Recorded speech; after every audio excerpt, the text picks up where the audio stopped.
하나님 말씀은 마태복음 17장입니다. 마태복음 17장 14절부터 20절까지의 말씀을 같이 시작했습니다. 신약성경 마태복음 17장 14절부터 20절 말씀인데요. 교독해서 한 절씩 읽겠습니다. 그들이 무리에게 이르매 한 사람이 예수께 와서 꿇어 엎드려 이르되 주여 나를 불쌍히 여기소서. 그가 아는 정도로 심히 고생하여 자주 물에 돌려버지며 물에 돌려버지는지라. 내가 주의 제자들에게로 드리고 왔으나 능히 고치지 못하더이다. 예수께서 대답하여 이르시되 믿음이 없고 배역한 세대여, 내가 얼마나 너희와 함께 있으며 얼마나 너희에게 참으리요. 그를 이리로 데려오라 하시니라. 이에 예수께서 꾸짖으시니 귀신이 나가고 아이가 그때부터 나으니라. 이때 제자들이 조용히 예수께 나와 이르되 우리는 어찌하여 쫓아내지 못하였나이까. 찾겠습니다. 이르시되 너희 믿음이 작은 까닭이니라. 진실로 너희에게 이르노니 만일 너희에게 믿음이 겨같이 하늘만큼만 있어도 이 산을 명하여 여기서 저기로 옮겨지라 하면 옮겨질 것이요 또 너희가 못할 것이 없으리라. 아멘. 할렐루야. 하나님의 선하신 손길이 우리의 삶을 붙드실 줄 믿습니다. 어제 본문에서 예수님은 메시아보다 엘리야가 먼저 와야 한다는 말라기 선지자의 예언을 풀어주시면서 그 약속대로 세례 요한이 이미 왔었음을 가르쳐주고 계셨죠. 그런데 이런 대화를 나누면서 세 명의 제자들과 함께 이 변화산을 내려오실 때에 그때 아주 소란이 일어나고 있습니다. 아주 시끄러운 상황이 산 밑에서 벌어지고 있는데 먼저 14절부터 16절까지의 말씀을 보시면 제가 한번 읽겠습니다. 그들이 우리에게 이르매 지금 예수님과 세 명의 제자들이 산에서 내려와서 무리가 모여있는 상황 가운데 좀 맞닥뜨리게 되는데요. 한 사람이 예수께 와서 꿇어 엎드려 이르되 주여 내 아들을 불쌍히 여기소서. 그가 간질로 심히 고생하여 자주 불에도 넘어지며 물에도 넘어지는지라. 내가 주의 제자들에게 드리고 왔으나 능히 고치지 못하더이다. 이런 상황들이 벌어지고 있는 것이죠. 아주 큰 소란이 벌어지고 있는 것 같습니다. 그 9명의 제자들만 있는 게 아니라 무리가 모여서 좀 시끄러운 상황이 벌어지고 있는 것인데 한 아버지가 간질을 앓던 아들을 데리고 나왔습니다. 이어지는 그 뒷부분에 보시면 예수님께서 이 아들을 낳게 하실 때 귀신이 내쫓겨 나갔다라고 기록하고 있는 것을 보면 다분히 육체적인 어떤 질병만 아니라 영적인 문제, 귀신의 문제에 사로잡혀서 시달리는 아들을 그래서 불에도 뛰어들고 물에도 뛰어드는 그런 아들을 아버지가 데리고 예수님 앞에 나왔던, 사실은 예수님이 고쳐 주시기를 원해서 지금 데리고 나왔는데 예수님이 계시지 않아서 그래서 남아있던 9명의 제자들이 고쳐주기를 원했지만 제자들이 능히 고치지 못하는 이런 상황 가운데 시끄러운 어떤 소란이 벌어지는데 그 이유가 무엇이냐면 오늘 본문에는 조금 생략되어 있지만 마가복음 9장에 똑같은 이 사건을 기록한 병행 구절을 보시면 큰 무리가 제자들을 둘러싸고 논쟁을 벌였다, 변론을 벌였다라고 기록하고 있습니다. 그러니까 이런 변론입니다. 왜 예수의 제자라면서 너희는 이 아이를 고치지 못해? 왜 예수님은 지금까지 병자를 다 고쳐주셨는데 왜 너희는 지금 이 아이를 고치지 못하는 거야? 너희가 예수님 제자 맞아? 그 예수라는 랍비의 그 선지자의 제자가 맞아? 이런 시끄러운 변론이 소란이 이뤄지고 있었던 것인데 이런 상황 가운데 예수님께서 산에서 내려오신 것이죠. 그리고 그 아버지가 예수님 앞에 또 달려 나와서 예수님의 도우심을 요청하는 그런 상황인 것입니다. 그런데 여러분 이 상황의 문제가 무엇입니까? 우리가 생각해 봐야 될 부분이 무엇입니까? 원래 제자들이 병을 고치지 못했습니까? 제자들에게 병 고치는 능력이 없었습니까? 우리가 지나갔던 마태복음 10장을 보면 예수님께서 12제자를 부르실 때 이런 능력을 주셨다라고 분명히 기록해 놓았습니다. 10장 1절 말씀이 이렇게 되어 있는데요. 예수께서 그의 12제자를 부르사 더러운 귀신을 쫓아내며 모든 병과 모든 약한 것을 고치는 권능을 주신다. 그러니까 부르실 때부터 이런 권능이 있었던 거죠. 그런 권세를 가지고서 제자들이 예수님을 따르고 심지어는 제자들도 귀신을 내쫓았습니다. 병 고치는 능력을 나타낸 거였습니다. 누가복음 10장 말씀에 보시면 예수께서 70명의 제자들을 이렇게 둘씩 파송하시는 장면이 있잖아요. 그들을 보내시면서 귀신을 내수려는 권세도 주시고 능력도 주시면서 각 고을로 다니면서 복음을 전하라. 하나님 나라가 가까이 임했다는 사실을 전하라고 이렇게 파송하십니다. 그래서 다녀올 때 제자들이 그 70명의 제자들이 예수님께로 돌아올 때 하늘로부터 귀신이 떨어지는 그런 모습을 내가 보았다라고 예수님 말씀하셨지 않으십니까? 제자들이 70명이 너무나 즐겁게 달려와서 우리가 예수님 말씀대로 순종하고 나아갔더니 귀신도 다 쫓기더이다. 병자들도 다 낫더이다. 이런 간증과 고백들을 쏟아내지 않았습니까? 그래서 누가복음 10장 17절 말씀인데요.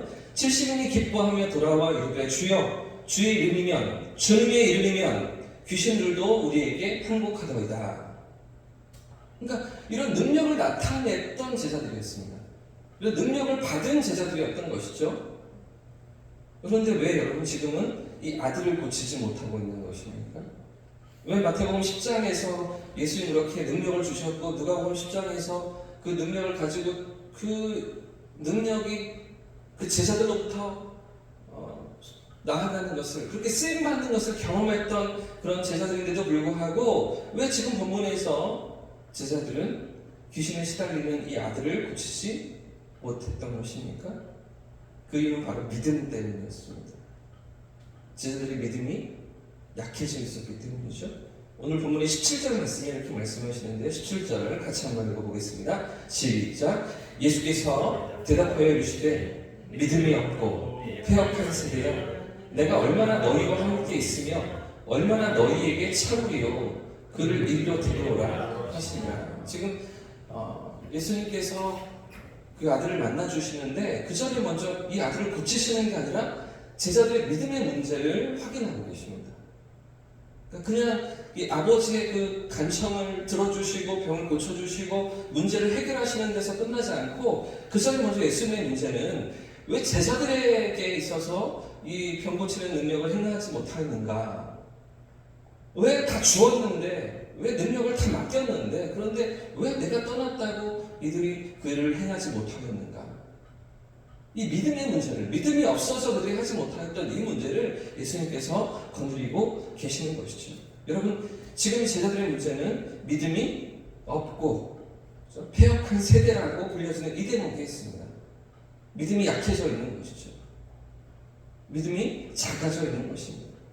그래서 이어지는 제자들의 이야기가 왜 우리는 귀신을 쫓아내지 못했습니까? 라고 이렇게 질문할 때에도 예수님께 대답하시죠. 20절 말씀을 보시면 이르시되 너희 믿음이 어떻게 해요? 작은 까닭이다. 그래서 믿음이 약해진 까닭입니다.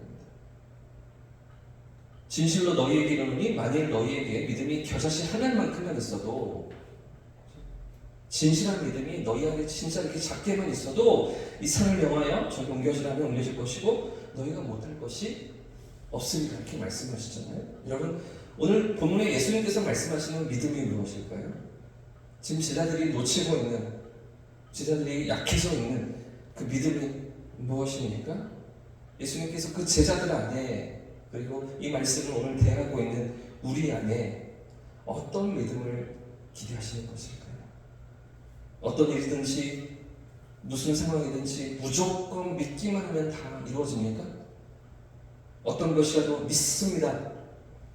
이렇게 하면 다 그대로 된다는 말씀입니까? 그렇지 않죠? 그럼 무엇일까요? 어떤 믿음을 말씀하시는 것일까요? 하나님을 신뢰하는 믿음입니다. 하나님을 신뢰하는 믿음.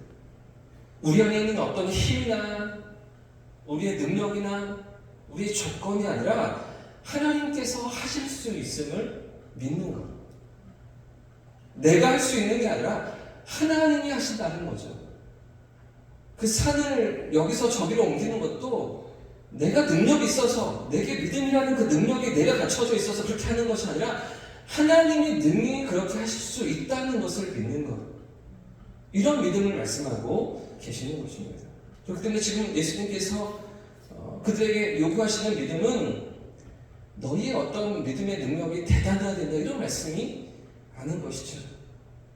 하나님 능히 그렇게 하실 수 있다는 것을 그 하나님을 향한 믿음이 제자들 안에 있는가라는 이 문제를 지금 건드리고 계시는 것입니다. 여러분, 그렇기 때문에 주님 오늘 우리에게 기대하시는 믿음도 마찬가지입니다. 나는 할 수 있다라는 자기 체면이 안 합니다. 반드시 그렇게 될 것이다 라는 자기 신념도 아니라는 것이죠. 성경이 말하는 믿음은, 주님이 요구하시는 믿음은 내가 아니라 하나님을 신뢰하는 것입니다. 많은 경우에 우리는 믿음이 있다라고, 내가 믿음을 가졌다라고 얘기할 때 내가 이렇게 하니까 내가 믿음이 있다, 내가 이렇게 하고 있으니 내가 믿음이 있어 라고 생각하는 경우들이 많이 있습니다. 내가 주일을 빠지지 않고 있으니 내가 믿음이 있는 거야. 내가 이렇게 헌금 생활을 하고 있으니 내가 믿음이 있는 거 아니야? 내가 이만큼 봉사하고 이만큼 헌신하니까, 그러니까 내가 믿음이 있는 거고, 그러니까 하나님이 나를 귀하게 여기실 거고, 하나님이 나를 사랑하시는 거 아니야? 조건을 나에게 둘 때가 많이 있는 거죠. 나에게서 그 이유를, 그 근거를 찾으려고 할 때가 너무나 많이 있다는 것입니다. 그게 아니라는 거죠. 그런 믿음을 말씀하시는 게 아닙니다. 우리의 조건이나 자격이나 우리의 능력이나 우리의 가진 것이 아니라 하나님 앞에, 그분 앞에 우리의 마음이 향하고 있는가? 우리 믿음이 서 있는가? 살아계신 하나님을 바라보면서 그분을 붙잡고 나아가고 있는가? 하나님의 선하심을 신뢰하고 그분의 일하심을 기대하고 있는가? 이런 것을 믿음이라고 오늘 본문이 우리에게 가르쳐주고 있는 것이죠. 사랑하는 여러분, 오늘 이 새벽 우리의 기도가 이런 하나님 앞에 살아있는 믿음으로 나아갈 수 있기를 원합니다. 우리가 어떤 자격이 아닙니다. 우리가 하고 있는 어떤 행위가 아닙니다. 우리 어떤 선함이나 어떤 착함이나 어떤 의로움이 아니라 하나님 앞에서, 살아계신 하나님 앞에서 우리의 삶의 걸음을 맡겨드리며 인도하심을 구하는 그런 믿음으로 이 새벽 나아가고 주님의 도우심을 경험하는 저와 성도님들 되시기를 주님의 이름으로 축복합니다. 함께 찬송하고 기도하겠습니다. 찬송